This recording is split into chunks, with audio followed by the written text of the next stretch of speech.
And we begin with a Fox 5 exclusive. A D.C. woman is still terrified. This after she says a man randomly punched her while she was walking near a Smithsonian museum in Northeast. That is our big story tonight here at 10 o'clock, and Shamari Stone has the story. Context clues. Northeast. Tonight, that woman is still shaken up. She says she was walking outside here near the 200 block of Massachusetts Avenue Northeast near the Smithsonian National Postal Museum. Last Wednesday around 1 o'clock in the afternoon. That's when D.C. police tell us a man ran up from... This is Union Station. This is the train station. This is a bunch of fucking vagabonds and transients hang out there. Yeah. And it's gotten worse over the years as far as like the transients. Yo, I'm not gonna lie to you, bro, and I mean this. I'm really hoping it's not a brother. I'm rooting for the on this one. I'm rooting for the brothers. Oh, it's a brother. This is a brother. This is DC. Well, this is a brother. Well, let's see. From behind her. I used to hang out. This is like our mall. This train, we didn't have no mall in the city, and this train station had stores in it. We would go hang out there on the weekends. They had a food court and everything. So how's it looking nowadays? Because the malls have been dying out, right, across the country. No, I mean I don't think kids hang out at malls no more. But back in the '90s, this is where we hung out at. Went to the movies, had a movie theater, had restaurants, had a nice food court. Have a couple fights. Had a couple. Oh yeah, I mean it would be stuff going on down there, but it would just be you know little dumb stuff, but it would be rarely some big stuff. But it was like a train station. It's like the biggest train station in the region. Like it's like where everybody. It's like an airport, like train station. Like it's the Amtrak and all that shit right there. You're gonna have a lot of transients in that place. In any place like that. You're gonna have a lot of transients. This is where that congressman was playing footsie with the guy in the next cell, in the next bathroom, and he got caught up. He was like a Republican congressman, like it was like maybe like years ago, but he like it's a lot of like they got a bathroom where like gay dudes go in there and gay. Oh like, I don't know about that bullshit. But it's like in Capitol Hill. It's like literally in Capitol Hill, so it's like makes sense. They're there. Yeah, so it's like that in Capitol Hill, Seattle too. Yeah, so it's like this one congressman, he got caught doing that shit, going in that bathroom and like they got like gays dudes like if you gay, you can like put your foot under the next stall and the other person can put their foot on yours. Wow. Can you imagine that shit though? If you're not gay and that shit happens, like Every time I go there, I just take the cab and just get the hell out of there. But if what you're saying is true, Ak, about all these transients there and this incident occurring, I think we need to do more for that brother. We failed that brother. You know, that bitch, fuck her. But him, we gotta help him. He's a victim. I think, and they also had homeless encampments around here over the last few years. They didn't have homeless encampments; they just had homeless dudes hanging out there. But since like COVID and all that shit, they said homeless encampments over here.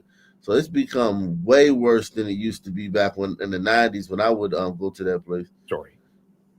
Tonight, that woman is still shaken up. She says she was walking outside here near the 200 block of Massachusetts Avenue Northeast near the Smithsonian National Postal Museum. Last Wednesday around 1 o'clock in the afternoon, that's when D.C. police tell us a man ran up from behind her, sucker punched her, causing her to fall to the ground. You're now going to hear exclusively from the woman. How are you feeling? Just really scared and anxious. I haven't gone out of the house by myself since the incident, so it's been almost a week. And it's just a lot of paranoia, anxiety. I find myself hyperventilating when I try to go out. So it's a lot of fear. And another woman telling me she witnessed what happened from her car and recorded this cell phone video of the alleged attacker. You can see the woman who was sucker punched in the distance, wearing the light blue hooded sweatshirt, holding her head. We're not revealing the man. Well, that dude might be white, man. Let me see. Nah, that's a sweatshirt, holding her head. Light-skinned brother, yeah. Not revealing the man's identity because D.C. police have not named him a suspect or charged him with a crime. Let's hear from the witness. I had my wedding reception like 2 blocks from here. Hold on. That's the man. That's the suspect, but his face is blurred out. They haven't charged him. because D.C. police have not named him a suspect or charged him with a crime. Let's hear from the witness. What did you see? I saw this man turn towards the couple and punch the woman in the face. So she was with a man, and this dude punched her in the face. That means, I mean, that's just, man, fuck that dude. Really hard. It looked like he punched her temple, and she immediately fell and grabbed her head. And the man just continued to scream and turned around and started screaming at the cars. And that was the point at which I pulled out my camera and started recording him. Now, both women tell me that the alleged attacker then took off running that way toward Union Station. If you have any information about this call, D.C. police are continuing to investigate. Yeah, that place has gotten really fucked up, man, over the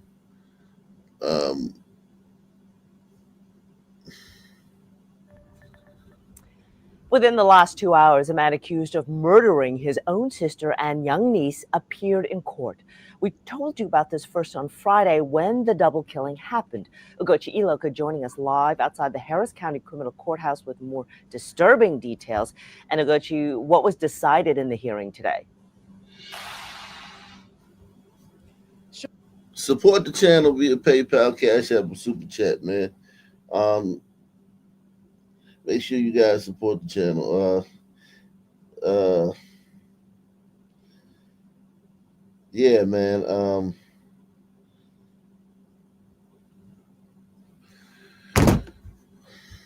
Sherman, right now, 29-year-old Kendrick Rayvon Fisher will remain in jail after a judge decided to set a bond hearing for February 4th.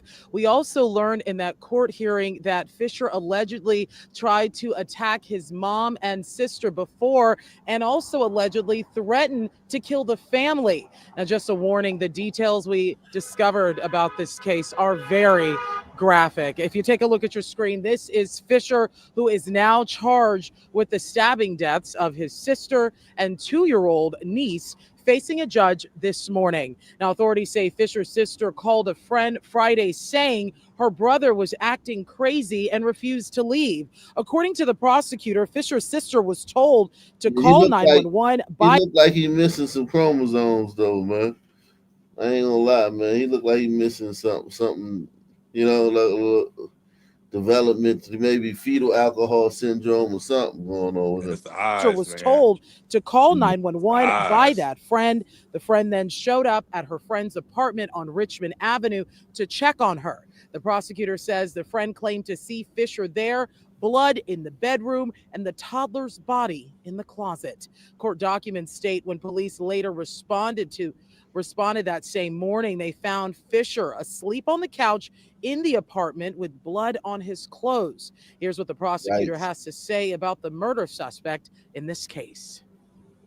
I did ask for no lower than a $3 million bond. Somebody with this little regard for human life, somebody that's willing to stab a 2-year-old to death is not somebody we can have. And then fall asleep on the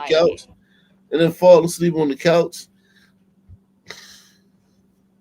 Then you looking around like insane, bro. Horrific allegations there. Also, investigators say that Fisher had injuries that were consistent with a physical struggle. Today, his defense attorney told me they will be looking into the state of his mental health before that bond hearing in the new year.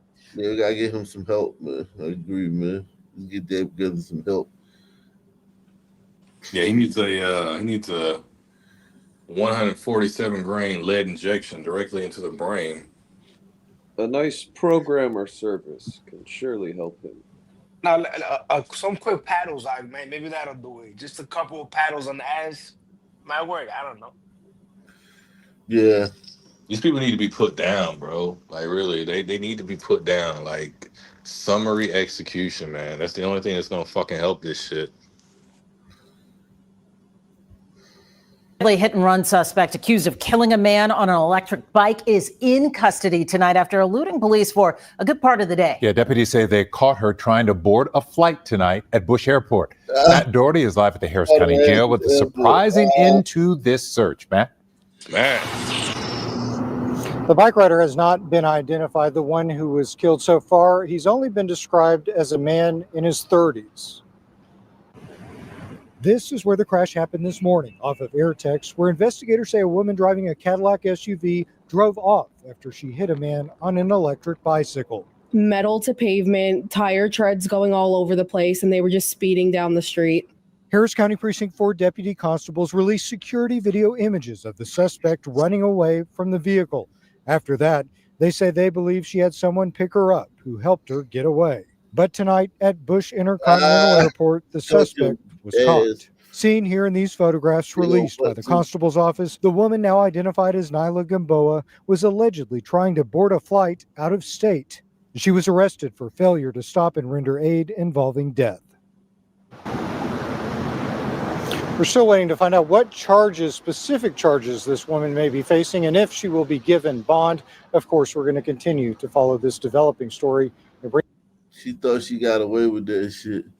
Yo, they said Gamboa. We'll take this one. Don't worry. We will take it. Gamboa, we'll take it. Yeah, you gotta take the L, bro. That's In other news tonight, Philadelphia police say an argument. Yeah, she want burritos, man.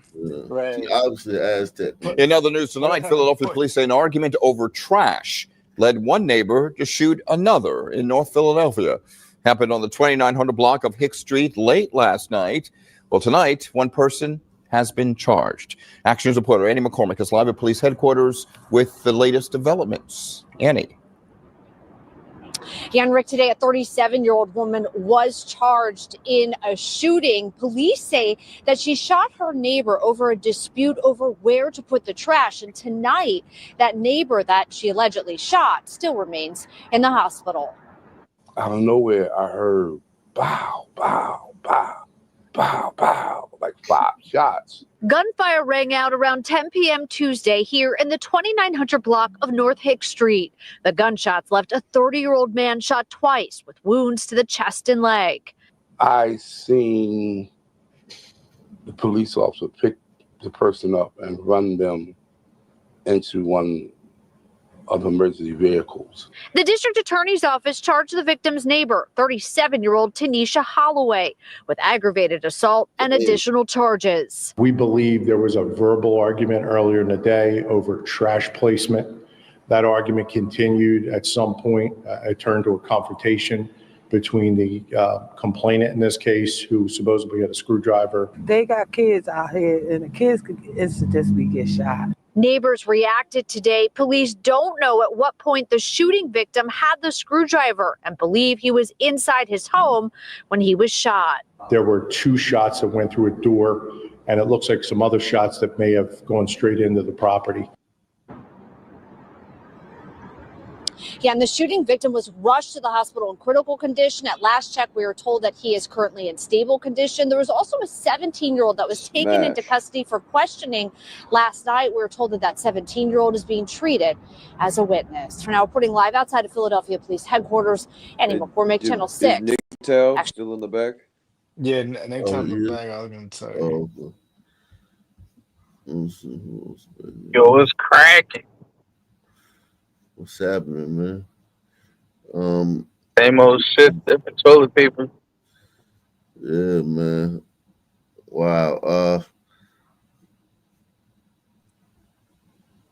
A group residents in Bucks County is sparking concern in the community. Investigators say many troubled young men who live there are simply walking away from the facility and committing violent crimes. Action reporter Walter Perez is live from Bensalem Police Department tonight with those details. Walter. Well, Rick, Bensalem police say they've responded to the St. Francis, St. Vincent home 363 times this year on reports of a missing resident. And while police say that's not altogether unusual, what has them concerned is the kinds of crimes some of them are getting involved in once they leave the property. Christina LeBoy of Bensalem says it was early Monday morning when she was carjacked. Several young men surrounded her car, one of them putting a gun to her head. It's terrifying. I froze. I didn't know what to do, but I just listened to what they told me to do, and they took my car. Approximately 24 hours later, another car theft in the same general area. This police dash cam video shows a Bensalem police car getting rammed by that second stolen vehicle a short time before officers made 2 arrests. Police also recovered a pocket knife and this stolen semi-automatic handgun. The suspects, who've since been linked to both crimes, included the 15-year-old driver and 18-year-old Theron Battis, who's a resident of the St. Francis and St. Vincent home in Bensalem. There's a lack of supervision at night hours. Police Commissioner William McVeigh says reports of young men simply leaving that facility and creating problems in the township is nothing new. But he says what has historically been reports of property crime is now developing into violent crimes involving a gun. What we're seeing now is an increase in chaos, stealing from local merchants, breaking into cars, and now this one we can't tolerate, pointing a gun at a young woman and carjacking her. According to the Archdiocese of Philadelphia, St. Francis and St. Vincent is a place where adolescents and young adults, primarily from Philadelphia, who've had run-ins with the law, are remanded by the courts. The Archdiocese sent Action News a statement reading in part, serving the needs of this vulnerable population while maintaining a positive relationship with our neighbors in Bensalem remain our top priorities. Now, Theron Battis has since been charged with aggravated assault on a police officer, car theft, and weapons offenses. Tonight, he remains behind bars on 10% of $3 million bail. Reporting live from Bensalem Police, Walter Perez, Channel 6 Action News. Shari? All right, Walter, thank you. Wow. Let's see. Shocking murder in Midtown Manhattan, New York. A group in other news tonight.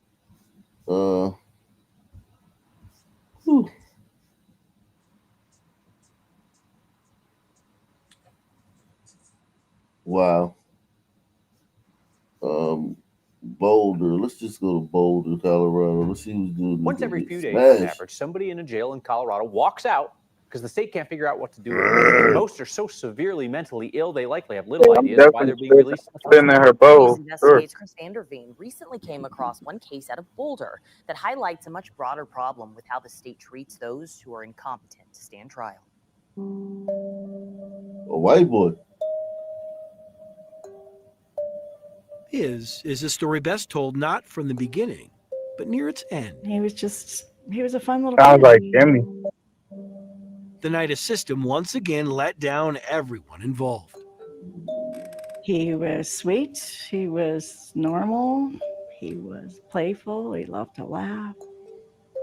No longer the little kid who liked to laugh, an expressionless man we'll call Cole walked away from a jail staffed by deputies no longer able to stop him. He came out holding a sandwich and a drink of some sort. Even his mom will tell you what happened that night was wrong. He doesn't know what's going on. He's so traumatized already. Oh, there's anger. Yeah. Yeah, there's anger. Deputies in Boulder County say a man is in jail after attacking a girl near a middle school today. 1 year prior, that release might have seemed unimaginable, particularly to the family of the middle school-age girl investigators said Cole assaulted. The girl says she screamed for help, kicking at the man and pushing him away. A frightening crime that earned Cole a notorious nickname. Everybody thought he was the boogeyman. Sure enough, first opportunity comes along, he's the boogeyman. Joe Swenson represented Cole in court. We're choosing to show but not name Cole to help protect his identity online for reasons that might become apparent. Hey, Cole? Cole, this Deputy Tagley Phillips. You can call me Tony. Apparent once you see the body camera recordings of his arrest. So you're Cole, right? Yeah. All right. We just need to talk to you about what happened today, man. Hours after the assault, investigators came to his mom's house in search of their one and only suspect. Were you on a walk today at all? No. Not at all? No. Would you lie to me? He doesn't know what day it is. He doesn't know what time it is. He doesn't know what he had for breakfast. Swenson knows his client has what deputies suspected. You've been taking your medications? Suspected right away. You don't know if you're taking your medications today? No. I think I have. His mom says it started shortly after he turned 16. It's shocking. You have no idea what's going on. I'm doing it in a house mostly. Doctors use the term schizoaffective disorder. He thought his family was trying to kill him. He stopped eating. You can't help but project into the future when you have a child. You're raising that child, but nothing prepares you for this. Nothing. Anything? What do you mean anything? His life became one lived on repeat. Hospital visits, arrests, hospital visits, and more arrests. One time they picked him up walking down the middle of Broadway with no shirt or shoes on. You understand what Miranda is? And so months into Cole's most recent stay inside the Boulder County Jail, Cole's attorney did what state law allows him to do. He asked for an evaluation to see if Cole was competent enough to assist in his own defense. The evaluation concluded Cole was poorly oriented to person, place, time, and situation. He did not know the date, and it was not apparent he understood the context of our meeting. Incompetent to proceed. You think that seems pretty clear? That he was incompetent? Extremely clear. And so on September 4th, and for the second time in his life, a judge did something required by law. He was getting out. I wasn't told when he was getting out, what the terms of his release were, just that the case is dismissed. Not required by law. Any specific way to do it. They let Joe know that he's going to be released sometime between 11 and 1 in the morning.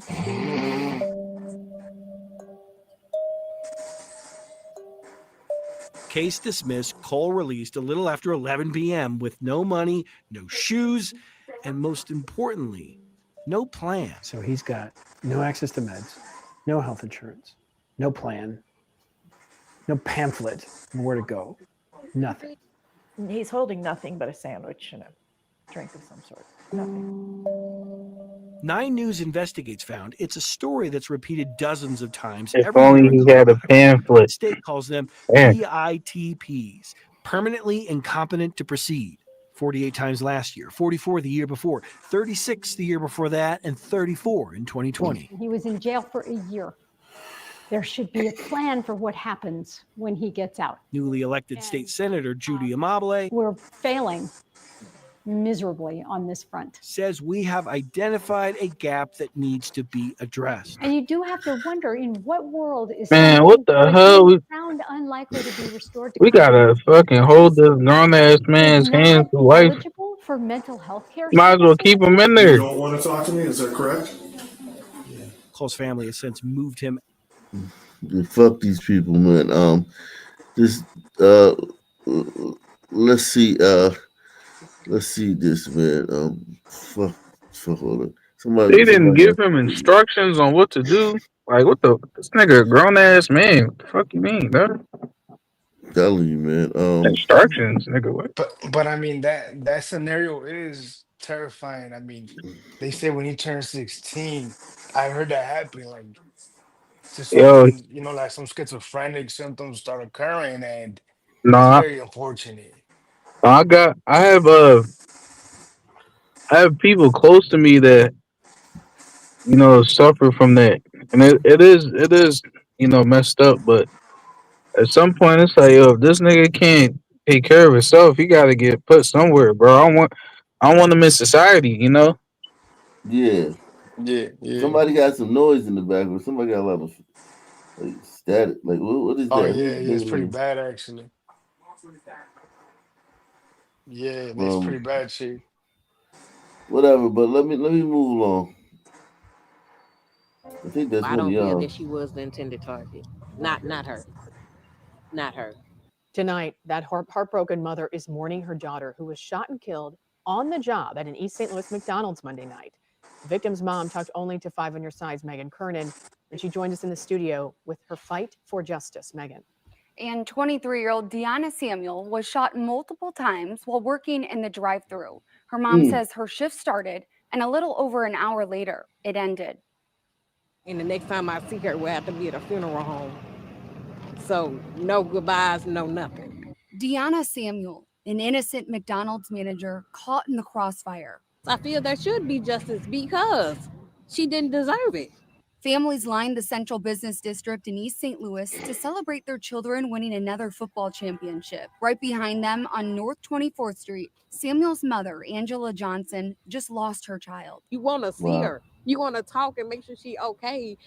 I just feel stupid standing here waiting on the text that in real life I know not going to come.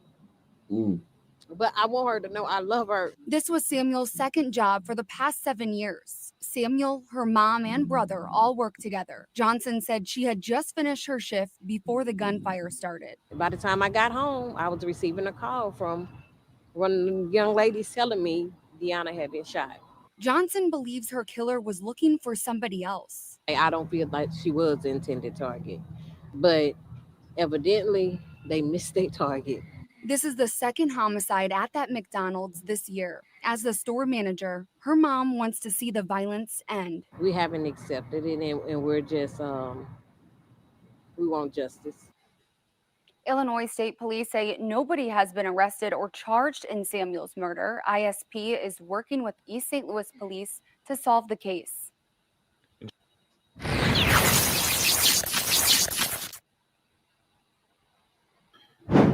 Yo, what's good, ladies and gentlemen? It's your boy Dave. I'm back in the flesh for another legendary video. Got some news stories breaking out in the city of Compton.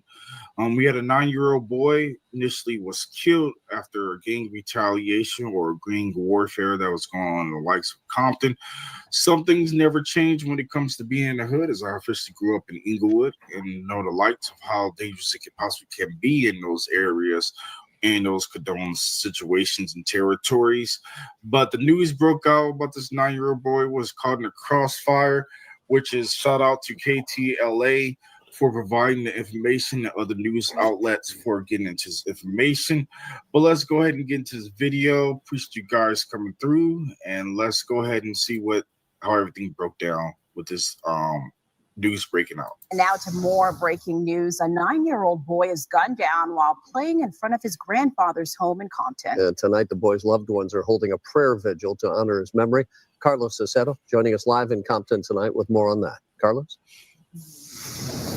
Kareem, the community is calling this a senseless tragedy. A 9-year-old boy, a 9-year-old child was shot and killed here at this intersection behind me, just outside his grandparents' home in the city of Compton. Now, we have very limited information at this point. Take a look here. This is what we know so far. Family members say Princeton Nicholas Jones, who was autistic, was autistic. Yeah, was shot and killed in front of his grandparents' home. Shots rang out around 7:40 Saturday evening in the 15,000 block of Haskins Avenue. Huh? What's it? Yeah, somebody got an open mic, I think, because there's somebody talking. Boy, a 9-year-old child, was shot and killed here at this intersection behind me, just outside his grandparents' home in the city of Compton. Now, we have very limited information at this point. Take a look here. This is what we know so far. Family members say Princeton Nicholas Jones, who was autistic, was shot and killed in front of his grandparents' home. Shots rang out around 7:40 Saturday evening. That's his in the ass. 15,000 block of Haskins Avenue in That's Compton. him. That's his video. That's his video. Compton. Now, there's no word on who might have pulled the trigger, if it was Rand. All right, let me Breaking developments tonight, and we have learned the man who shot a famous Akron bounty hunter in October will not be charged for the shooting. 19 investigator Kelly Kennedy explains why. Video obtained from Akron police shows the tense moments 37-year-old Franklin Frazier was shot while trying to serve an arrest warrant. But in an unexpected twist, the man who pulled the trigger won't be charged for shooting the bounty hunter. Yeah, he's breathing. Chest wound, upper left. Summit County prosecutors say this is the man who shot Frazier, 18-year-old Amos Coleman. But Coleman isn't off the hook. He's currently remanded to the Summit County Jail and is charged with having weapons under disability, a third-degree felony. I know that why bounty wasn't hunter. Coleman charged with shooting Frazier? Yeah. The prosecutor's office says Yeah, he's well known on YouTube. This guy right here. Yeah, he got into bounty hunting because of what's the white dude name? Dog. Dog. Yeah, dog gave him inspiration. That's why. So I started watching his YouTube. Yeah, wasn't Dog an avid racist or some shit like that? Nah, Dog he wasn't said racist. He's a bounty hunter. You a bounty hunter, you gonna be racist because who's the people you know what I'm saying? Who the people you come into contact with? I think they said he said the N-word one time, so that makes him racist. I wonder Yeah, if he but said it like my song word or fuck you song word. You know what I mean? No. I know this dude though. He got inspiration from Dog, and that's why he started doing it. Salute to Eric S. Man. He says, "Good grief, how many blacks have been laid down in the last 10 years? Not the intended target." Hmm. 10 Felony. years So why this year. wasn't Coleman charged with shooting Frazier? The prosecutor's office says it has to do with Ohio's castle doctrine. The law allows a person to use deadly force to defend their home from someone they believe to be a threat. Akron police determined in this case, self-defense applies. The victim, Franklin Frazier, also known as Bounty Tank on his TV show, has had several surgeries. And while he is improving, he's expected to be in the hospital for several more months. We got armed defendant in there right now. Hey, let's get him real cover. Get your gun out. Cover. I discovered the month before Frazier was shot, Coleman was charged with unlawful possession of a dangerous ordinance. And also, again, having weapons under disability. In 2023, he was also found guilty of felonious assault in juvenile court, which means he is not allowed to carry a gun. The Summit County Prosecutor's Office says if new evidence comes to light, the 18-year-old could still face more charges. Coleman will be in court on December 11th. I'm Kelly Kennedy, 19 News. Took 4 years, but some local families finally have a sense of justice. 2 men will likely spend the rest of their lives in prison for killing 3 people. Arya Janelle watched as these family members came face to face with their children's killers. The 2 men sentenced today were juveniles when they committed these crimes back in 2020. 2 other juveniles and a man killed by their actions, creating chaos and destruction for multiple families. It makes no sense, but anybody can disregard someone's life like that. That's crazy, yo. Them teeth is crazy, yo. Dude, for real. That's like offensive. Like, yo, get some dentures, baby. Like, yes, you offending us, man. Monstrosity. And why she just drink smoothies all day? She know she can't eat a burger. You said she being disrespectful? Yeah, it's disrespectful, man. She eat baby food, man. That bro can't eat no steak or nothing like that, man. God damn. To disregard someone's life like that. A mother outraged after she comes face to face with one of the men who was there when her 15-year-old son, Anthony Hughes, was killed. The senseless crime happened back on December 9th of 2020. He went to the Boys and Girls Club to stop the violence, meeting, and to come out to get shot. Jihada Aaron and Brian Cox Jr. convicted in the 15-year-old's death. They were 17 and 16 at the time and a part of a group they called Backstreet. The 2 boys shot at Hughes from a stolen vehicle and sped off, a crime that prosecution says Aaron had done before, listing out his crimes while holding the gun he used to do them. Fired 9 times at Anasiah Brooks. A boy who was just trying to ride his bike on November 8th of 2020 when Aaron shot him in the head and shoulder. I'm kind of at a loss for words. I never really expected to even see my son's killer, man. After shooting Brooks in a stolen car, Aaron and another man, Derek Thomas, drove away. Brooks died 4 days later. Thomas was sentenced to 18 to 23 years in prison for that crime. Never meant for this to happen. It was a mistake, but I'm gonna leave it for the rest of my life. And in the middle of those 2 instances was a 3rd homicide, which he's already doing time for. Aaron involved in 3 people's deaths, all in a matter of weeks, showing very little remorse for the crimes he was convicted of. I'm no monster or no menace to society. I'm a regular human being. As we go through life, make wrong and right decisions. And that's true to a degree. I mean, like where he's from, that's really like it's like that's normal. Not really like out of exactly. Guys like this are normal. No monster or no menace to society. I'm a regular human being. As we go through life, make wrong and right decisions. And now he'll spend at least the next 45 years in prison for those decisions. As I mentioned, Brian Cox Jr. was also a part of these crimes. He was not sentenced today. He'll learn his fate next month. Here in Cleveland, I'm Aria Janelle, 19 News. 45 years seems like he got off. South Florida woman. It seems like he got off good. 45 years for 3 homicides. Tonight, a South Florida woman was sentenced to 20 years in prison for leading a nearly $200 million Ponzi scheme that defrauded several investors. Nico Clemens is live in Miami tonight. And Nico, you spoke with one of those victims. And he was in court today when the judge sentenced the woman, you two. Look, he said he's moved on, but make no mistake, he says he was angry because this was his money, thousands of dollars. And he's accepted that he won't get most of it back. Everything was good until it was ugly. He trusted her. And I was blindsided and I was devastated. I was crying. I was sad. I realized, what am I going to do? More than 3 years later, Stephen Schulman watched the judge sentence Joanna Garcia to 20 years in prison. Garcia, the former CEO of MJ Capital Funding, LLC, pled guilty for her role in a nearly $200 million Ponzi scheme that defrauded several investors.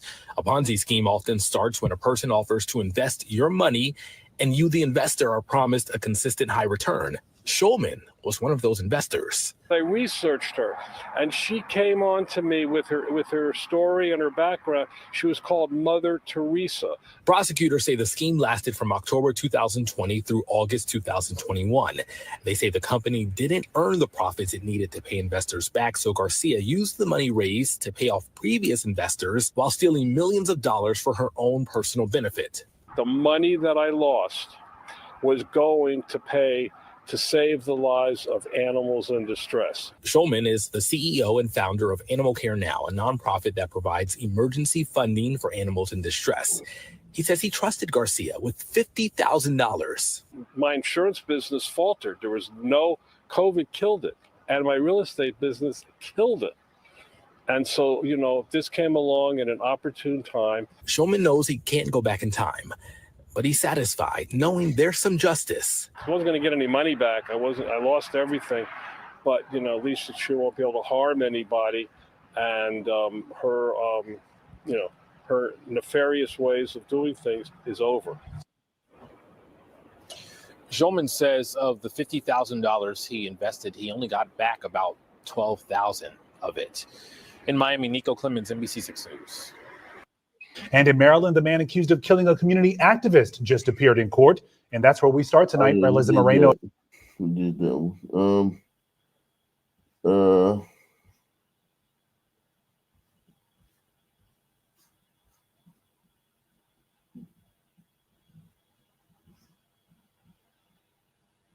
Who did that one? Let me see.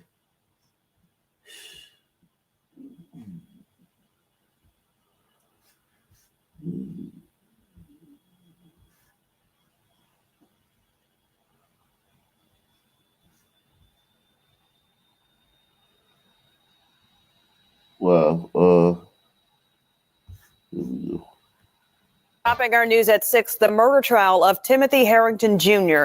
gets underway in Oxford. Harrington is charged with murdering University of Mississippi student Jimmy J. Lee. Good evening, and thank you for joining us. I'm Stephanie Skurlock. And I'm Greg Hurst. Investigators say the Everybody hit the like button right quick. Everybody, if you have not hit the like button, hit it. We're trying to get to 200 likes. Please hit the like button right now. Yo, Ak, you cracking? What do you mean I'm cracking my voice? No, I'm talking about this dark butt. Oh. That's Granny. That's Grandma, man. The victim and the accused were involved in a sexual relationship, but have never found a body, and their case is largely circumstantial. WRG's Mike Sirianni brings us updates on the first day in court. Sort of tell you what to anticipate in this case moving forward. Just pay attention as I read, okay? Circuit Judge John Kelly Luther preparing jurors for the first day of the murder trial of Timothy Harrington Jr. in Oxford, Mississippi, a day that began with opening statements. I'm going to ask that you provide the only verdict that justice will demand. And it's going to be guilty. Hinds County Assistant DA Gwendolyn Ago telling jurors from Forest County the state will show the defendant planned to kill Jimmy J. Lee when Lee visited Harrington's apartment in July 2022. Right before Jay gets to his apartment, when he's headed over, right before he gets there, just mere minutes, Timothy searches how long does it take to strangle someone. Harrington's defense attorney quickly picking at the state's suggestion. And what you're going to hear is nothing about a threat, any shape, form, or fashion from my client. And you're not going to hear that he searched anything about strangling anybody. Kevin Horan stressing the state lacks proof of Harrington's involvement or guilt. What they're expecting you to do is to allow them to throw something up against the wall, hope it sticks, if you decide, hey, must. Lee's body is yet to be found, but Lee is presumed dead. Tuesday, jurors heard testimony from his tearful mother, recalling how excited her son was to attend the University of Mississippi. His dream was to come here to Ole Miss to complete his education in social work and a minor in business. Among those expected to testify during the trial are members of the Oxford Police, the University Police, the MBI, and the FBI. For your news leader in Oxford, Mike Suriani, W. Niggas embarrassing. They come up to a great school and just start killing each other. Niggas is embarrassing, man. Salute to Kimberly Ashcraft. She says the best channel on YouTube. Salute to you, Kimberly. Hold it down for me for a second. These niggas are pathetic. These worthless waste of life. Yo, we gotta start paying black people to not have kids. What y'all think about that? I want that. Well, you realize Nick, you cannot stop the sun from rising, bro. The That's sun is gonna rise, dude. if we say, yo, we'll give you some money if you sterilize yourself. We can slowly start to dwindle the sun population down. Can you imagine the backlash from the Jews crew and the sisters? Can you imagine it? I actually can imagine that. It would be incredible. It would literally. I don't know. I would argue it will possibly move mountains.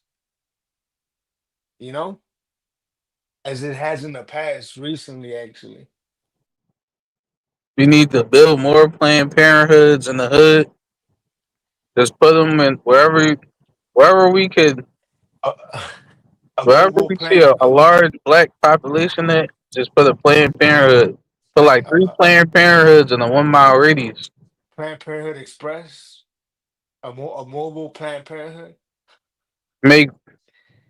Just make it free. It already is. Like, isn't it already free to get like an abortion? I don't even know. I don't know, but I'm pretty sure though. I would get charged. I was just talking about that with my girl, bro. How, man, but we're not getting any financial help, bro. We're getting fucked over here. I was looking at one of my bills, dude, our gas bill, and they were putting in like they're throwing in fees in there, to help like others. And I'm not against helping others, bro. nah, I'm against helping certain people, bro. Some niggas gotta die. But there's people out here, man, they're suckers, man. I sometimes I feel like a sucker, bro. You know what I mean? Like worked hard. Like a sucker paid off all of my financial aid, my college loans. Paid them all off, dude. Like a sucker. Yep. The people that put into the system. See, like this shit is different in like a glider country where like they have like a lot of social services because the people are paying into it and you can actually like justify certain taxes. But when it comes to niggas, it's like you can't really justify this shit. You You can't say that? justify all these programs and shit. You can't like No. the outcomes don't justify the means don't justify the ends. Right, right. I do agree with you on that. It's like it's a town I'm very shocked at that I live around, and they talk about the homeless rate is alarming, but you wouldn't know because the gliders make sure they take care of them, and they don't boast about it. They don't brag about it. They do a good job hiding it. Yeah, that's why I don't say, yo, we need to get rid of welfare. Dog. In a glided country, welfare could work. That shit Yeah, works. Yeah. Where the yeah, because gliders at, and it's all gliders, and it's woke as hell, and they got all these liberal ass policies and all these social safety Yeah. yeah, nets. They're living over there like kings and Where queens, bro. where you saw the prison in was it Switzerland or Norway where like it looked like a fucking spawn damn near. Like the inmates were like in there. It just didn't look like prison, you know? They're able to do shit like that. Yeah, Cause it they could pull it off. They could right, pull right. shit like that off. Hey Nick, I wanted to ask you, do you think that one of the things that makes glider neighborhoods or glider areas safe is like the Karens? Yeah, they police Like themselves. They do police they themselves. they call the police and whatnot. But my only thing, and I heard you say that before, but my only thing about that got my attention was, bro, nobody, and I mean nobody, calls the police more than the sisters. Yeah, yeah, that's also true. But Like it doesn't even compare. I can't like it can't. There's I don't know. I don't know if I can't. I don't know the numbers, but there is no way that it's even comparable. That the Karens but but call the hold on, they will, but but not the the tip. blackity blacks, Yeah, good. the blackity blacks won't say that. They'll vote the Karens on call the police more. no. But that's the point I'm making is Karens or not. That's not. That's almost irrelevant when it comes to the brothers. The brothers are like the are it. You know what I mean? Like the reason that glider neighborhoods are safer is not because it don't got to do with the Karens. It's Now, because there's no brothers there well, yeah, I mean, I, as much as or on burritos. I don't think it's Of course, I think that's of course the main obvious factor, but Yeah, yeah, I think everything plays like its own little role in that. But yeah, yeah, I will say when I talked about that when he talked about the sisters calling the pigs, yeah. were they calling it for like usually domestic violence and shit like that? Is that For whatever. Very, very good point. So let me think. They just be So calling it. I think they call period. Yeah, I think they call like in the for sure domestics. That's probably the number one reason, right? yeah? Um, Sure. but I think they also call overwhelmingly like to report like the guys selling dope. They I mean like the older you know what I mean they do try, man. Like Yeah, they call for anything. They call for if they're anything. doing that, look, I don't see that shit, bro.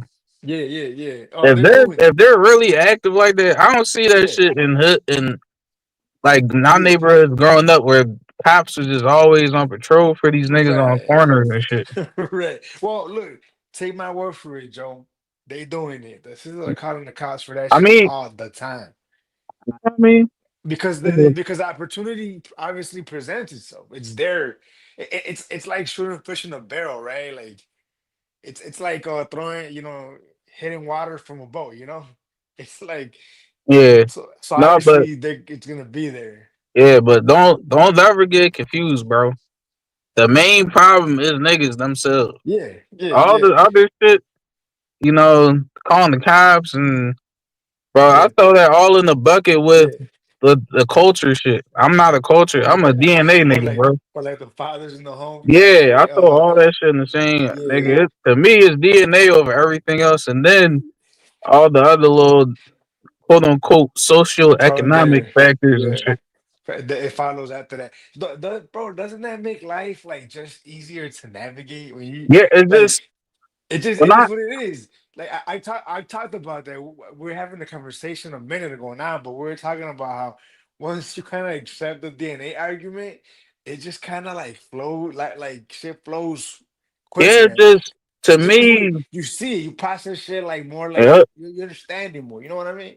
when you just say, "Yo, these people are who they are," it Yeah, just I mean, when you start, bro, it's people I respect on YouTube, bro. They yeah. have like the most esoteric ass explanations for why niggas do the craziest shit Right, at right. such a high rate. And it's Did like, you bro, if you could just not feel like you couldn't say, yo, what if these niggas just are like this? right, If you bro? felt like you couldn't say that, I mean, if you felt Right. like you could say that, then I feel like you would have such an easier time, Yeah, you know, yeah. being able But to think about this more clearly. yeah, it would just be more like quicker to like process. But did you say people on YouTube, bro? Fuck them, bro. Fuck those No, people. no, no, no. Hold on, What hold on. about my mayor? Go look at the fucking stupid ass mayor of Chicago. Hear the nonsense Yeah, shit that comes out of his fucking mouth about these motherfuckers that are fucking destroying this fucking city, dude. The young Including scholars. the fucking migrants, including the fucking Obredos, right? But in particular, the sun words, bro. This man, bro, this man just had a press conference, right, bro, where he was talking about the Chicago Bears stadium, bro, right? Because he's for some reason pushing to build it, right? And he, for some reason, fixed his mouth to say, "I want to build a stadium, y'all," because think about the black man in college. What? What you somewhere? Those motherfuckers there ain't gonna build that fucking stadium, motherfucker. It's not gonna be them. If it's gonna be them, I don't want to put one foot in that bitch. It's gonna collapse. It's gonna be the Glider Kings and the Beaners, bro.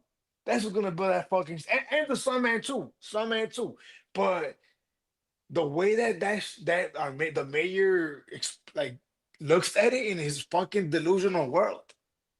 Like if he were to just accept the fact that it's DNA and it's just is what it is, and motherfuckers are gonna just put some dudes are gonna put a gun in your face. They just are, bro.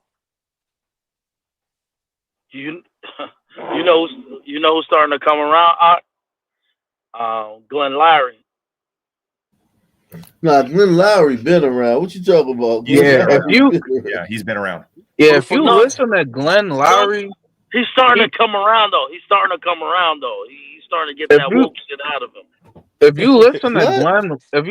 Glenn Lowry, he a lot of the times he doesn't even deny that DNA could play a part. And to me, I think he does think it plays a part, but he just it's kind of against first world sensibilities to just be like, yo, these niggas just can't get right, bro. It just is who what is it that is. guy? Who the fuck is that guy? He Go like a listen to professor, like a economics professor at a Ivy League school. I Brown think. Yeah, University. he's like an Brown Ivy University. League academic And type. he's a li- DNA guy? now listen to Not him openly, from not openly. listen to him from from years back, man. He been I'm talking about been um I want a reorientation of our public oh policy, but that's not the only thing I want. That does not exhaust the discussion here. There's a stilted, distorted, stick-figured, simplistic reaction to these events that points a finger everywhere except inward, and it needs to stop. That's what I'm saying. I'm not asking you to agree with me. My guess is that many of you don't agree with me. Right now, I feel compelled as a Black intellectual to tell you what I'm saying. Refute me if you will, but silence me you will not. What manner of people are you who live like this? The question is unavoidable. It may be true that Black Americans are diminished and have survived against a horrible history. That's not, of course, the only truth. Blacks are a resourceful people, a people of ingenuity and creativity and courage and beauty and wonder. Foremost, Black Americans are quintessentially an American people, but the historical scar tissue so evidently manifests in the lives of these poor Black urban masses makes their circumstance special. Intellectuals have the responsibility to tell truths as they understand them, even unpalatable ones, or especially unpalatable ones. It does no good to say that criminals are a minority of all Black people. Of course that's true. It does no good to say that there are good and sufficient reasons for their troubling behavior. I can list those reasons all night long. It does no good to say that others who are not Black have also fallen short. Of course, that's true. These are truths, but voicing them changes nothing. There needs to be a communal as well as a national response to this crisis.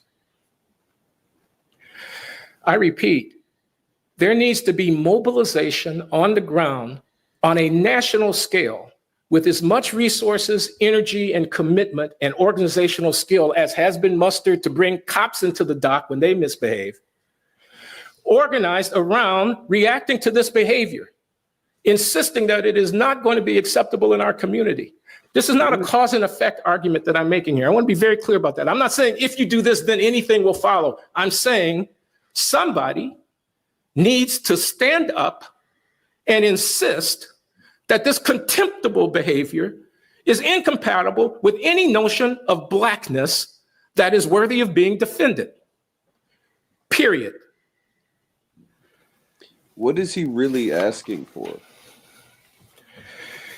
Give me that. Of course, that's not enough. By itself, it's not enough. I'm not saying it's a solution to the larger problem.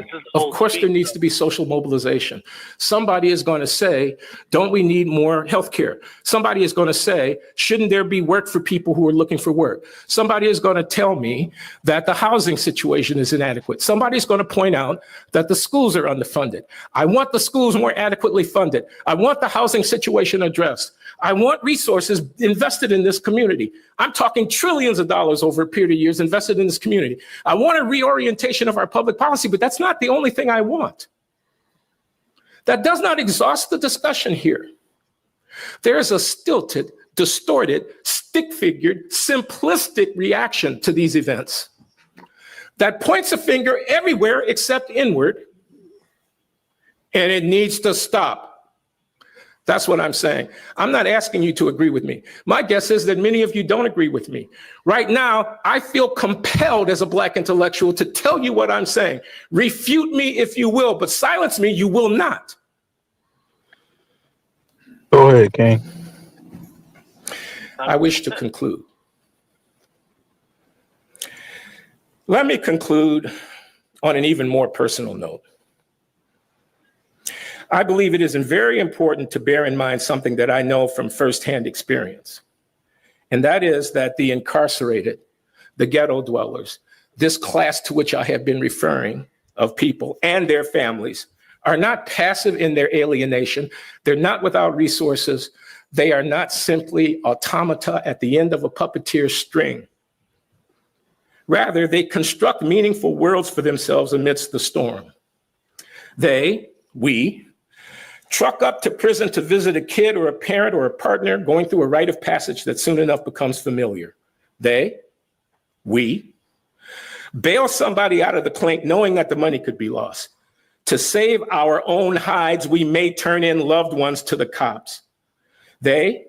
We, live with relatives who steal from them. We, are at one and the same time victims and perpetrators of criminal acts. About that.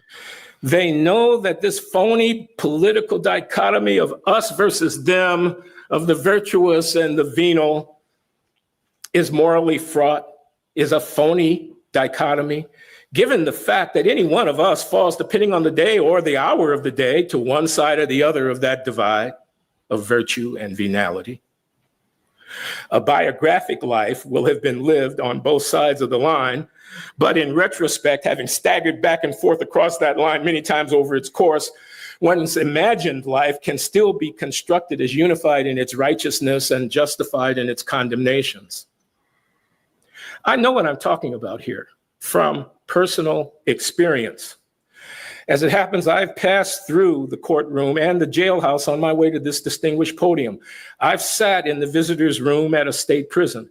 I've known personally and intimately men and women who live their entire lives with one foot to either side of the law. In my mind's eye, I can envision voiceless and despairing people, perpetrators and victims alike, who would hope I might represent them on an occasion such as this.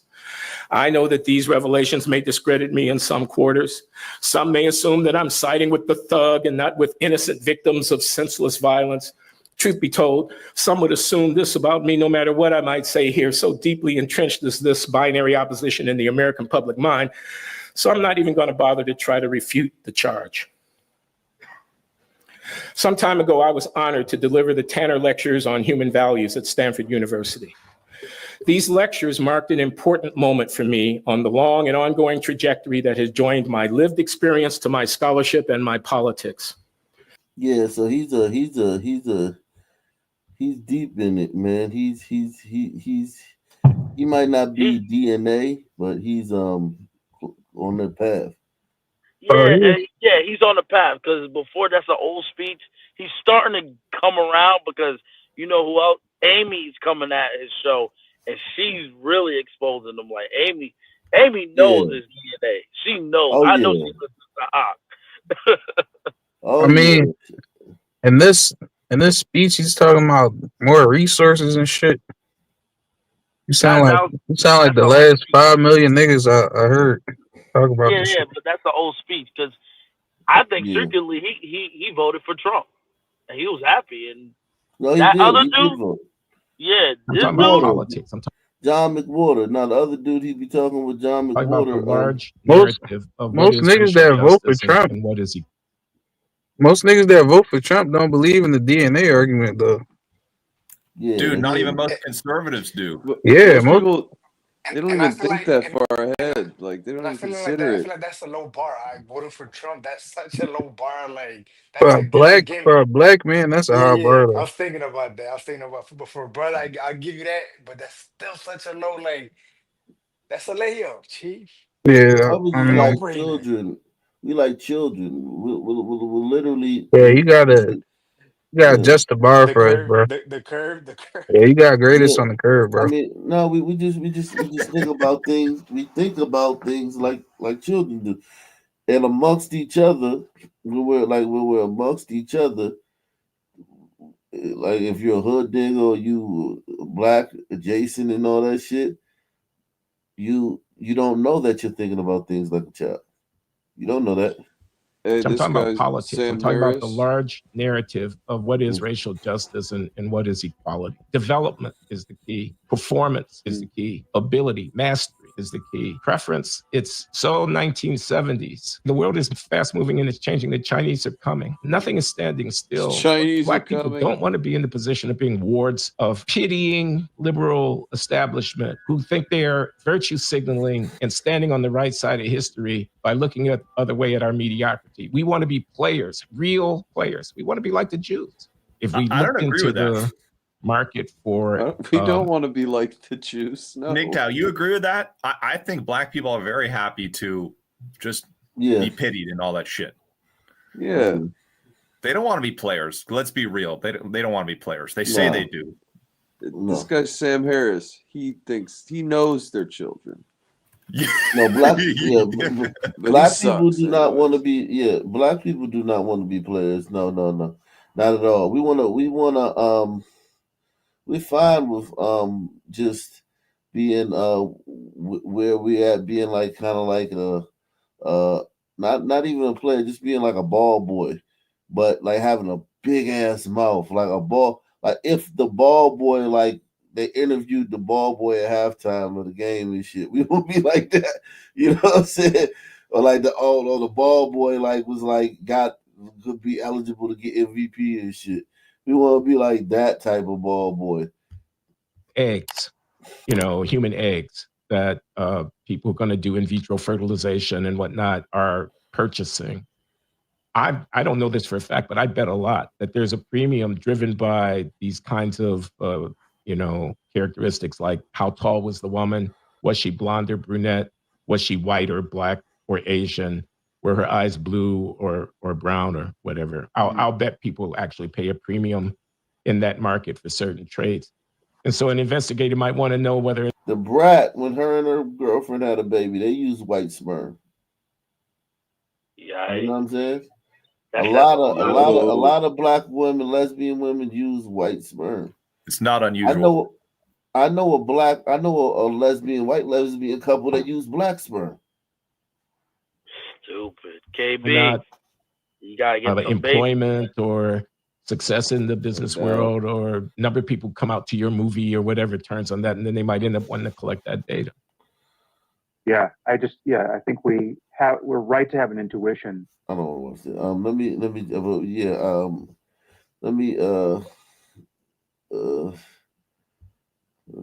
move along, man. I could see wanting to use black sperm if you want your kid to play in the NFL. Yeah, I or was the just NBA. thinking that to be an athlete. Oh God. Or if you want them to be like a comedian or something, like some kind of like motivational speaker, maybe a pastor, perhaps a Baptist, or a felon. Nice. I mean, you could get lucky and you could be like a drug kingpin. Look, man. I don't think America's ready for the DNA argument anytime soon. No. Listen to this guy. Listen to this guy. This is a guy that white liberals worship for like a few years. You kind of get disgraced. You kind of fall off. That other dude, Ta-Nehisi Coates, and this guy, white liberals worship. I'm talking about worship these guys. These guys were the foremost authority on everything black.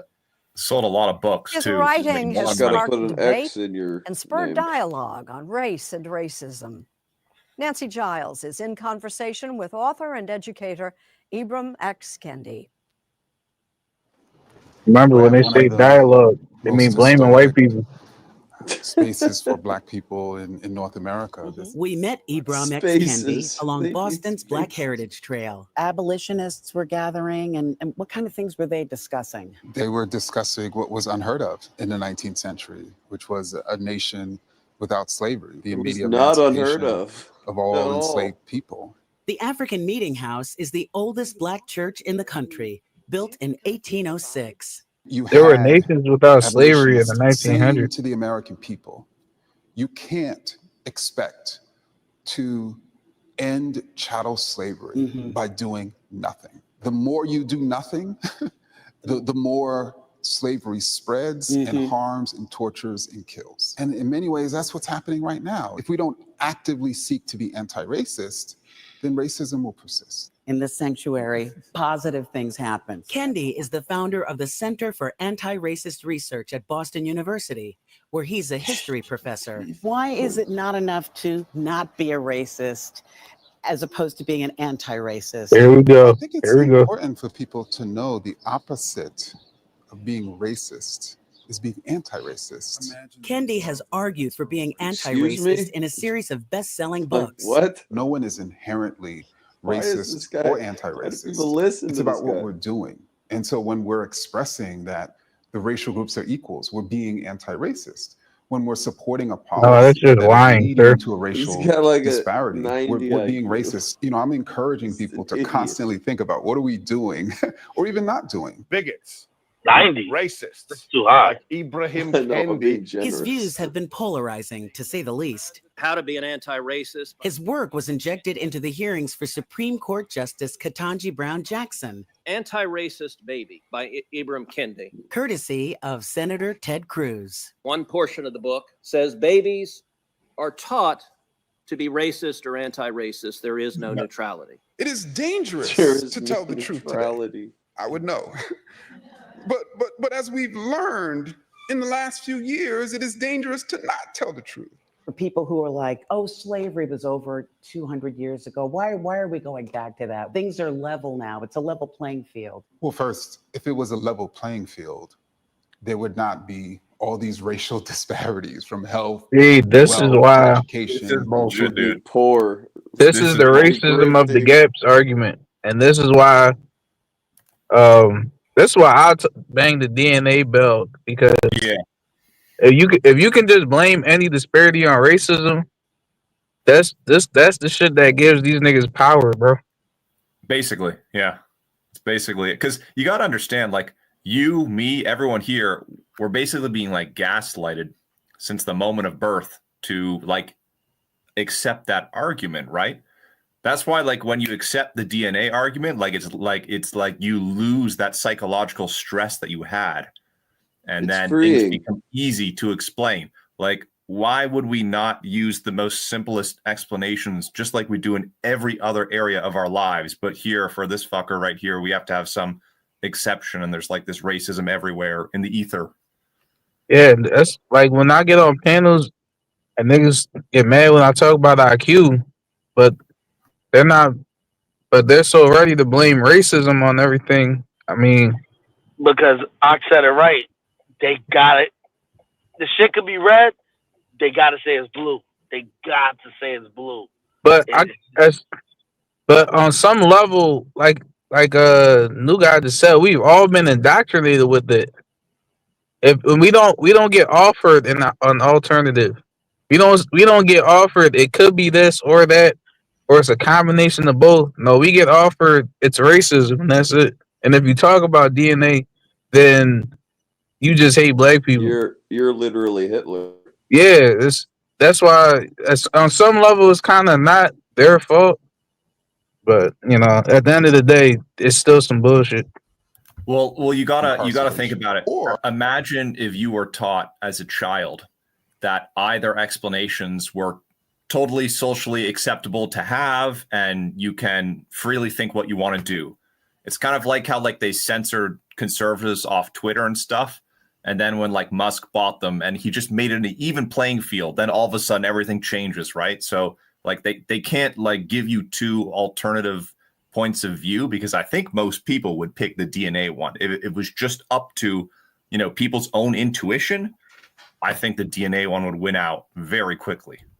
It's just way less. People who are like, oh, slavery was over 200 years ago. Why are we going back to that? Things are level now. It's a level playing field. Well, first, if it was a level playing field, there would not be all these racial disparities from health to wealth to education to incarceration. Or you think there is a level playing field, and the reason why certain racial groups are less wealthy or more likely to be poor or more likely to die or more likely to be incarcerated is because there's something inferior about them. I don't think that any racial group is inferior or superior. And so what that means is there isn't a level playing field. He definitely and then the thinks question white becomes, people why are isn't inferior. there a level playing field? Yeah. And you can't answer that question without talking about the present and the history of this country. And you can't talk about American history without talking about slavery. Kendi has 2 new books coming out aimed at children and parents. One is a takeoff on the classic book Good Night Moon. Dumb shit. Good night, racism. Oh my God. His 6-year-old daughter, Imani, recorded the audiobook with some coaching from Dad. The moon delights. When every child falls asleep. When every child falls asleep. Y'all white people racist. It's not a coincidence that racist ideas have spread across time and across humanity. The reason why they have is because they're simple. Dark is ugly. Light is good. Bro, you said that. I agree with that. More like dark doesn't build anything, and light has been building a lot since forever. I mean, he got something right. I give him credit for that. Light people are smart. These are very simple ideas that even a 2 coming or up 3 with or this shit, 4-year-old can understand. He's And a studies are lightweight. showing He's that an even intellectual preschool lightweight. children are choosing who to play with based on skin color. The new books are being released as teaching about racism is under fire, I see our schools going down a dark path. with some states passing laws to take books out of schools that might make students uncomfortable. I think that arming our children with information is protective. Kendi is married to Dr. Sadiqa Kendi, a pediatric emergency room physician. That applies when it comes to arming them with understanding our history, like a true account of our history, helping them to learn about racism and about anti-racism.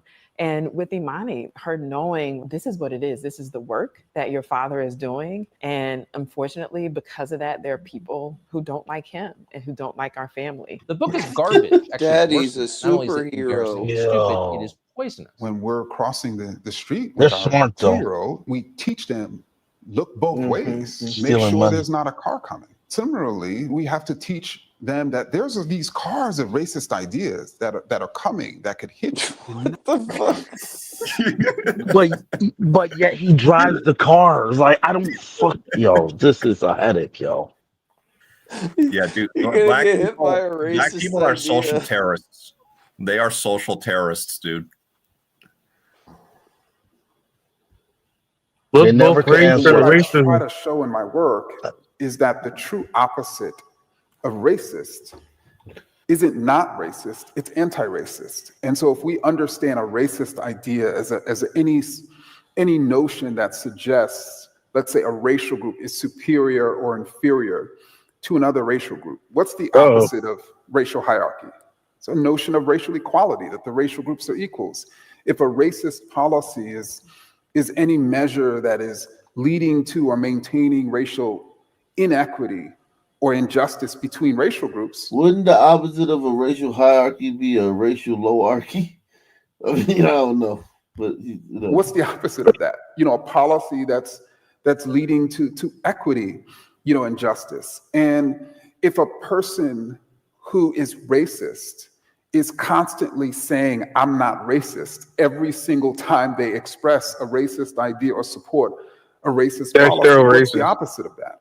The opposite of that is an anti-racist saying, you know what I actually just did This guy was racist. single-handedly But now I'm going to destroyed the change. meaning Now of I'm going. racist. Like, racist doesn't mean anything anymore because of this guy and his buddies. Yo, I'm sorry, bro. White people, this a game y'all can't win, dog. Yo, niggas could do this shit forever, bro. Look at her. It's no winning move in this game, bro. You're gonna be a racist either way. Yo, look at her. She already wet. Like, yeah. Yo, this shit is crazy. Bro.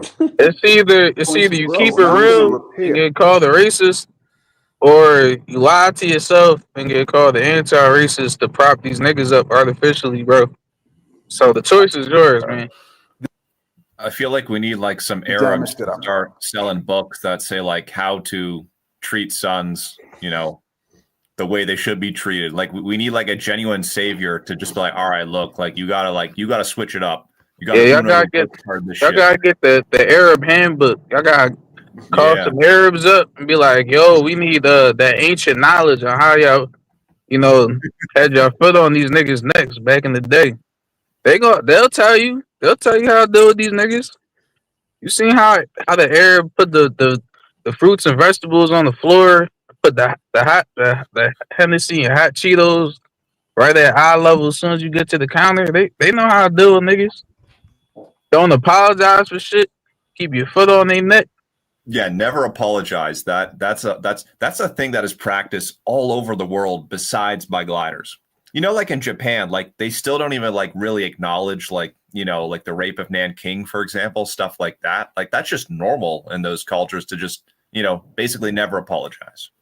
Yeah, don't fucking try to prove how moral. Look, I know gliders. They have like this intrinsic shit where they, it's the morality shit. And I'm not, I think people should be moral, but if people are gonna use that against you, man, fuck that shit, bro. Yeah, like among gliders, among glider and glider civilization, apologizing kind of works because there's just like an appreciation for it, and it's like a fair game being played. But if you apologize to sons or any other group of people, you're never going to receive it in any like meaningful way. So it's just going to be used against you. There's no reason to do it. Salute to Conrad. He says, at New Guy, thoughts on BFM versus Angels. Wild out here. Who's BFM? BFM, what the hell is that? Oh, that's the biker gang. BFM is the biker gang, and the Angels are the Hell's Angels. Is this not WNBA? That's what I thought it was. What are the I Angels? thought he was talking about Angel Reese. He's talking about like the biker gang, like biker gangs are beefing. No, I don't know. I don't know who those gangs are. Are they in Ontario? I guess. Yeah, they do have Hell's Angels in Canada. Yeah, we have Hell's Angels, but I don't know who BFM is.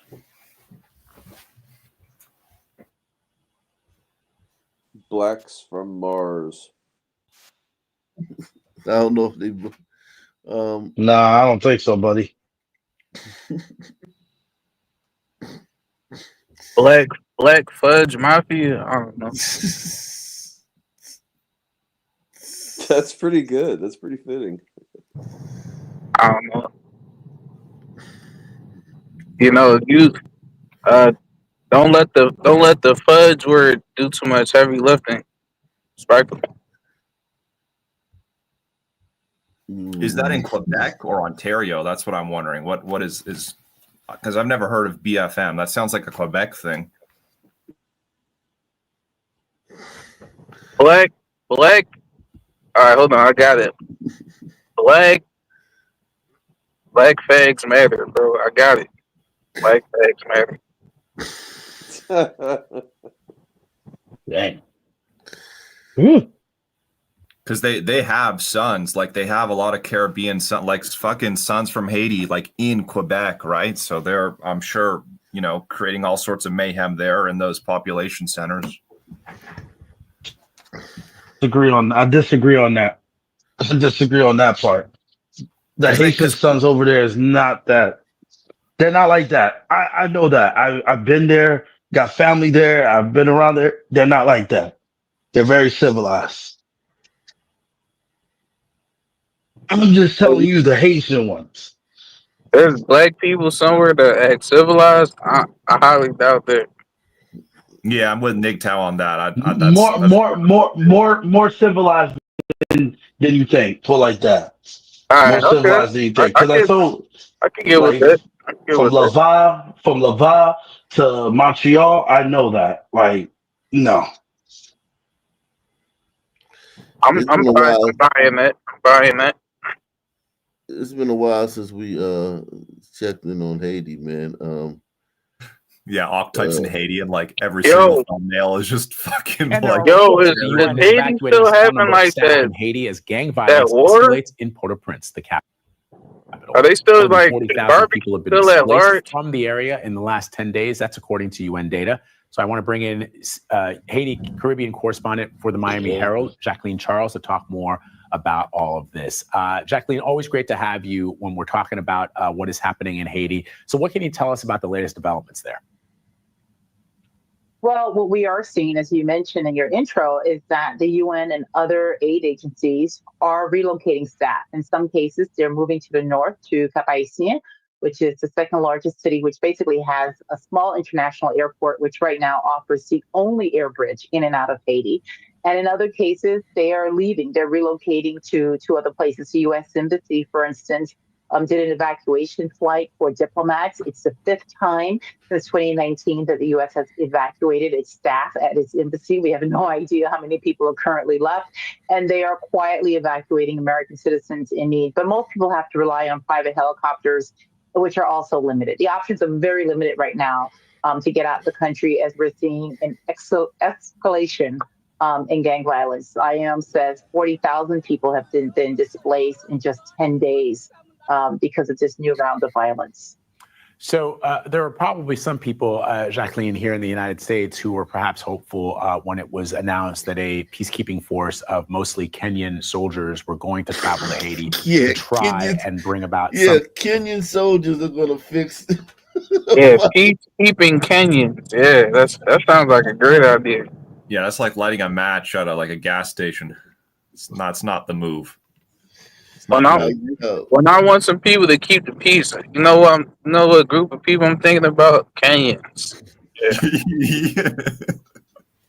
Well, what about Ethiopia? Some level of peace and security for the people there, but that has been anything but. So what can you tell us now about what the United States is trying to accomplish with the UN peacekeeping force? Yeah, that force is just 416 individuals when it should be 20.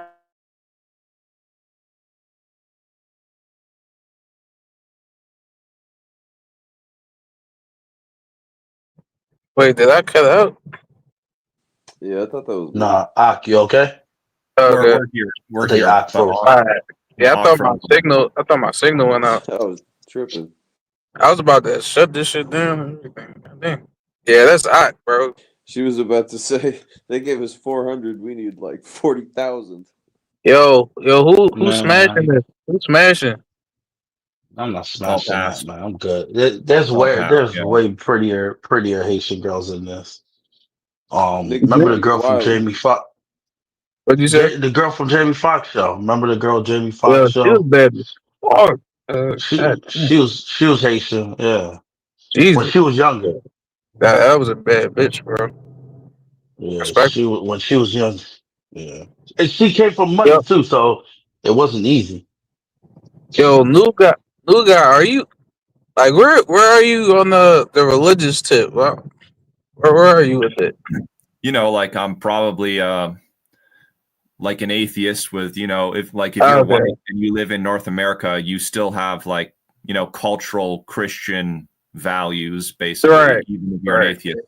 But like, no, man, come on. Like this whole Christian thing, it just seems to be so, it's not really working for gliders. All it seems to do is fucking import Haitians and people from all over these shithole countries into ours. We That have has like these nothing to do with evangelicals, like Christianity. on the whole That's Zionist. all the Jewish group. Yeah, They're responsible for this.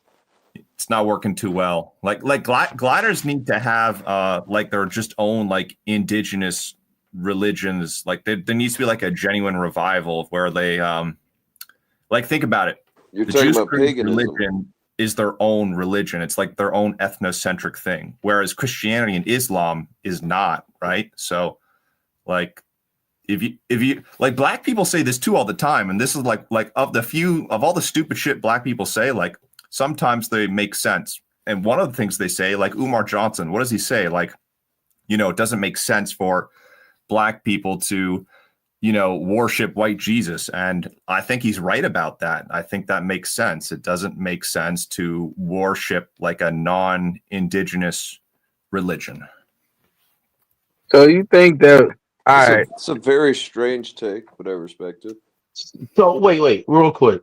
So let me ask you this, new guy. If a guy, immigrant guy, comes in to your country, did it the right way, did everything the right way, you know he's not a criminal, nothing, got skills and everything, you'll still be against it. Unless he's white, because then like there's always a But plus what if and a he's not minus. white? What if he's not white? Like I said, he went through the whole protocol, everything. Yeah. I'd probably say this, like he would have to like, okay, let's take Elon Musk, for example. Let's pretend he's like Indian or something. Yeah, I think we'd probably make an exception for such a like highly valuable individual. But that's a lot different than importing like 500,000 Indians into your country every single year to like, you know, work at 7-Eleven or whatever. Like they're just completely different. We're going to take a closer look now at gang warfare in Haiti, which has rocked the struggling nation for years, displacing over 700,000 Haitians. The United Nations Security Council met today to discuss the violence and whether to upgrade a police mission deployed earlier this year to a peacekeeping operation, as the chaos and street warfare has reached a new and terrible level. Despite that multinational security mission that deployed in June to try and restore some order, large parts of the capital remain under gang control, and violence is endemic. Special correspondent Marcia Biggs and videographer Eric O'Connor recently traveled to Haiti and have this look at the depth of the crisis. Downtown Port-au-Prince, deserted after years of gang warfare. 85% of the city is held by various armed groups, constantly battling for control. They terrorize contested neighborhoods with a scorched earth practice of kidnapping, rape, and murder. No one in the city remains untouched. I had no choice but to join them. In order to stay alive, to save the life of my child, and also avenge my mother and father. This 41-year-old widowed mother asked us to protect her identity. She says in 2020 she was living on a front line between two gang territories when bandits attacked her home and murdered her father, her mother, and her husband in front of her. She fled with her teenage son, and members of the Grand Ravine gang gave her a choice. They asked those who want to stand and fight to fight. I chose to join with my child. How do you survive? When a vehicle with goods is passing by, we hijack it, or we kidnap you. We demand a ransom. You pay us, and we release you. But if you refuse, I have to kill you to take what you have. I can't take the streets. Have you ever killed That's what anyone? she said. Many times. And how does that feel? Have you ever killed anyone? She said many times. How does that feel? You forced me to kill you. I asked you for something, and you didn't give it to me. I've gotten used to it. It's nothing for me now. What was it like the first time? Well, I couldn't sleep for 3 to 4 weeks. But now that I've gotten used to it, it's like a game for me to kill you. It's been nearly 5 months since a Kenyan-led UN multinational security support mission arrived to reestablish security in Haiti. It's a force meant to be made up of 20. Look at this rag. He's back ragamuffin motherfucking Embarrassing. ragtag, bad news bears, soldiers. 2,500 security officers from various countries. But the mission is critically underfinanced, and so far only around 400 have been deployed. Still, Force Commander Godfrey Otunge maintains that they have made huge strides with the little that they have. We pacified the airport. Outside the airport, there's this road. When we came here, people were not using it. As it is currently, it's full of traffic. We've gone to downtown. But downtown is a no-go zone. It is a no-go zone to the people that didn't see the way it was before we came. We went out on patrol with Kenyan forces to check out some of those no-go zones, areas still under gang control. We pacified this road, especially this road that runs from this junction to the U.S. Embassy. It was not possible because of the threats of the gangs. Now we need to pacify and now dominate those areas. We passed the U.S. Embassy, whose staff can only come and go with armored cars, and where the U.S. ambassador admits to having limited contact with gangs to ensure their security. Gang members try to slow the patrol with roadblocks and burning tires, but Kenyan forces remain resolute in their mission. What do you say to those who are holding back the resources, who are dragging their feet about getting you what you need? This is the time for action. Because whatever voluntary contribution they put into the trust fund is what propels this. All those in terms of air support, maritime capability, personnel, the equipment that we requested, it will be fireworks because I know where I want to go. But yeah, my man, all that's coming from white nations. That money is not, the money is not just coming from nowhere. Those tanks and those airplanes is not just coming from nowhere. Salute to John Hancock, man. Shout out to Oakview becoming a member. Gifting another membership. Shout out to Kimberly Ashcraft. Says Kendi changed his name when he married Dr. Sadiqa Kendi. Given name is Henry Rogers. Cuck, grifter, fraud. Oh, he took his wife's last name. Yikes. To go. I know where I started, I know where I am, and I know where I want to go. One place the mission still hasn't gone is Cité Soleil, where gangs were born decades ago. We were able to access it with the nonprofit organization Way to Health, which provides medical care and food to children there with the tacit permission of the GPEP gang. We're in a tap-tap, which is basically a pickup truck that's covered. It's a lot safer for us to be in a tap-tap than to be in our own car because members of the GPEP gang know this tap-tap. We crossed the front line between the G9 and GPEP gangs, nicknamed the Death Crossroads. Last year, G9 blocked all other roads to the GPEP territory and raped or murdered anyone who tried to get out. Once in GPEP territory, we switched to motorcycles because a river of sewage and garbage makes the road impassable. Yeah, remember we had that video where they was making mud cookies out there on like a sewer and shit. Yo, There's so much trash you can't even travel across this shit. Savages. You would have think that, like, one thing about white armies, and anybody who's been in the military knows this, the majority of the time they're building shit. Those armies are building dams, they're building bridges. You know what I'm saying? That a lot of that is, the fighting is a small part of what they do. You know what I'm saying? Especially American armies and Roman armies. You know, when you have big powers like that, they're not always fighting. They're always building something. They're always, digging a trench or making a canal or doing something that they have to do. These black gangs right here, which are basically armies, this shit will look like this in 100 years. That sewage and shit, they'll never pave this road and never make it passable. You see this shit, man? Just, you got to switch the bikes. You can't even drive, and they're fine. They just switch to the bike because that's how the black mind works. Yeah, I thought that was dirt on the side. I thought that was dirt on the side near the water. Bro, that's trash, bro.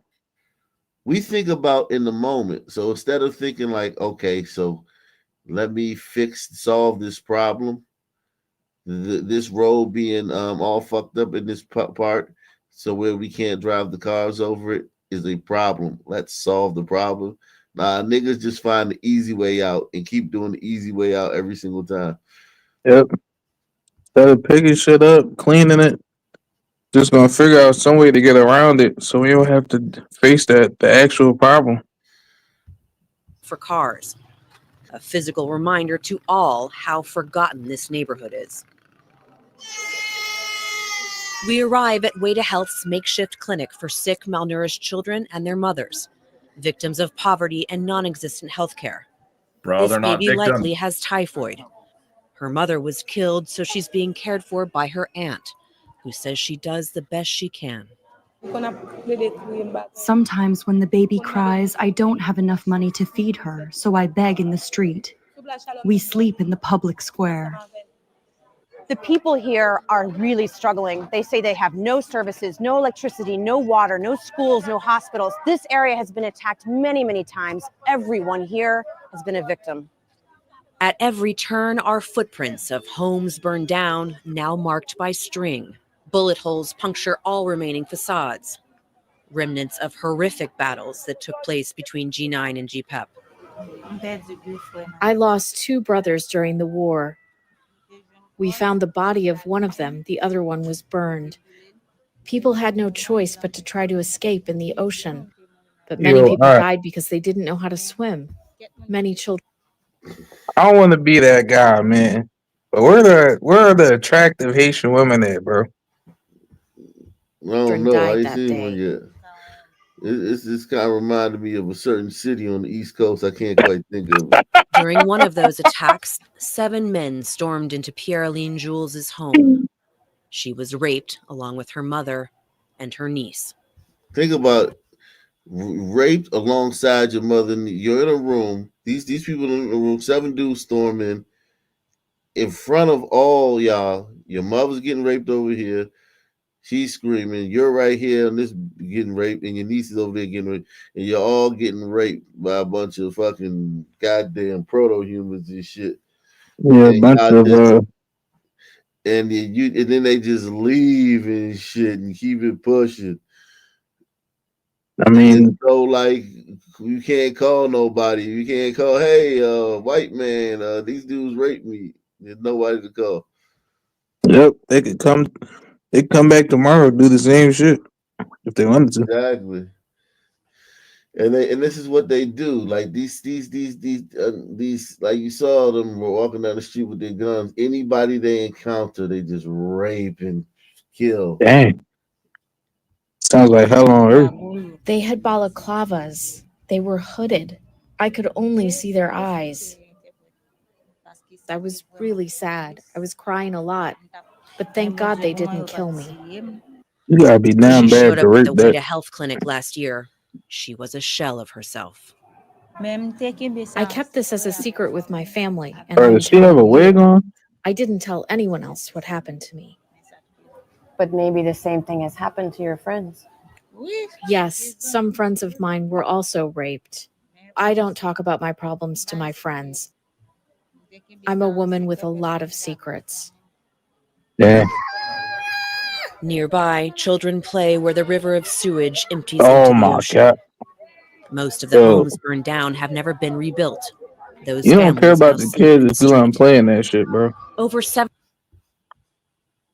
They go fine joke. They go bad joke. those Bad Haitian families now. joke. Yo, this bitch look like yo. Yo, this bitch like Alden Smith off the 49ers, bro. Look at this though. Look at where she live. Look at where she live. Look at that. Why is this Yo, trash just piled up everywhere, dog? God damn. because trash collection is a white man. Like I watched a video about landfills the other day because it's a landfill near where I live at, right? You know, and it's like the science of landfills. Um, Gliders are amazing, man. They take the trash and all the trash they take it somewhere else Yep. away from the population. Oh, It's just yep. amazing, man. Yo, gliders are underrated, man. As great as they are, they're actually underrated, bro. But yo, look, Yeah, look at her face, bro. You don't think not, that's a not dude? nah, that ain't no dude. That's a woman, man. She's a woman. Cool. Yo, that's a manly ass. Yo, niggas got it bad, bro. I'm sorry, dog. You got it bad, bro. All right, go ahead, Look bro. at this though. Look at just look at that, man. That's think about the flies and rodents. Like think of mice and just birds and all types of vermin that attracts, man. Um, Now sleep in the street. Over 700,000 people in Haiti are now homeless because of gang violence. Without any formal camps set up to house those displaced, many of them have begun taking shelter in schools across Port-au-Prince. They are desperate for food. With no running water or soap, disease and pests run rampant. no running water or so like nobody digs a well. No men go out. All right, we're gonna go dig a well today. No men, like it's just shiftless. Niggas is shiftless. Yo, wherever you go, niggas are shiftless. Remember that nigga in that African village? Yeah. That nigga had that nigga had his bitch pop fucking going out in the fields gathering food up while he was just chilling back in the village. Yeah. Fucking, I don't even know what them niggas do. Fucking praying to a tree or some shit. Children are eaten alive by bed. Children are eaten alive by bed bugs. Pests run rampant. The children are eaten alive by bed bugs at night. Most of the women we talked to had been raped. Some are now pregnant. Bro. Lucretia Athos lost her husband when gangs attacked her home last year. She and her 4 children now sleep in this former classroom with 46 other people every night. I am crying because I can't live in this misery. I don't have milk for my little one. One can of milk. I used to be able to find a can of milk. Now the children are suffering. Sometimes I can't even feed them. A couple of months ago, she went back to check on her home, only to find it still occupied by bandits. They raped and beat her for 6 hours God before damn. letting her go. Yo, Does it these some bother you? rapey ass niggas in Haiti, bro. God, they just raping everything in sight. Yeah, I mean that's how it is everywhere. The Congo, anywhere where there's black conflicts, they just rape is like off the chart. She went to check on her home, and them niggas was in there and they raped like that. Think about how fucked up that is, man. Yeah, man.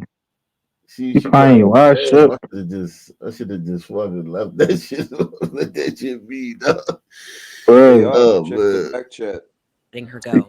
Mark's in the Does back it chat. bother you that members of your gang may be raping women? No, because the other gangs came to our territory and did it to us. They take a 7, 8-year-old child and rape her. It will never bother. Yo, these niggas, man. It's sickness, man. It's not. This is not our finest hour. I know. Bro, literal proto humans, bro. Yeah, we're not. I'm just. Thank you, mother. Thank you, Their mother. whole life is just raping and robbing and That's why my mom eating. got out of there. Straight That's up. why my they mom like got it out like of there. this. Yeah, my mom didn't. She's like, yeah, I'm good. Bro, this is archaic, prehistoric human behavior. You're just running around raping. They Being fuck a anything savage. that walks. Yeah, they fuck anything that walks, man. If they got a pussy, it's a wrap. That doesn't even sound like a human in 2024, bro. I couldn't even imagine just a nigga just going around just raping everything that on sight. Yeah, have dry dick, man. We got incels and shit over here. They don't believe in that. They're like, nigga, we gotta get some shit cracking. Hey, raping little girls, man. I mean, think about how evil these dudes are, man. To gang rape a little 7-year-old girl. They I mean, probably think how evil you gotta be. Like, say you fifth in line, right? Think about how evil you gotta be to sit there and Jesus. wait your turn and shit. Yeah. And then do that shit. Think about how evil and wicked you gotta be. yeah, for sure. Raping women? No, because the other gangs came to our territory and did it to us. They take a 7, 8-year-old child and rape her. It will never bother me. You made me cry, I'll make you cry too. Wait, what? What could the state do to So end the basically, violence? if they do it, they The do it. state should start with their high-ranking officials I first, Yo, rape because for a they are rape. the ones who set it up. We don't take the streets of our own free will. Where do we get the weapons? How can I buy a Kalashnikov? How do I buy an M16? No, Buy a they must condom. start with themselves first before that could. Shit. Salute to Tiffany Esco. She said Puerto Rico will look like Haiti soon. Overflowing landfills and trash. Tony Hinchcliffe's joke was more a call for help. He cares about fixing it. Yeah, I mean, we covered that, the landfills in Puerto Rico. And but I don't think Puerto Rico can ever be like Haiti because they got too many white people there. A lot of Puerto Ricans are white. A lot of Puerto Ricans are mixed race. A lot of Puerto Ricans are, you know, mixed with white and Taino or white and black. They're not like these niggas. You haven't seen a light skinned motherfucker in this whole goddamn piece. This whole Well, yeah, goddamn yeah, because Pop before he passed, obviously, Papa Doc exterminated all the mulatto Haitians. That's why. change. Wow. As long as they bring us weapons, Yeah, we will you take need them. the mulattoes, man. What do you see? You think about black history in America without mulattoes, man. Yeah, Yo, he was on that Pan African shit. That's why, and then he started killing all the light skinned Haitians. yeah, man. Think about, bro. We don't have our first black president without a white person being there, bro. Yeah, the only ones Yeah. that survived was the Arabic Haitians. That was the only ones that survived because they basically run the stores. So he killed the mulattoes, but kept the Arabs. Okay. Yeah, man. I guess because they're a little dark. That's why. They needed someone to actually, Run the business, yeah, run business. That shit crazy, man. Any final words, man? Any final thoughts, man? Yo, I just wanted to say, remember when I forget what that guy's name that he was on the panel. I was on the panel with him before, but I saw a video of him talking about Haiti when they were talking about how you couldn't cross like a certain bridge or some shit because like Haitian gangs would just kill you.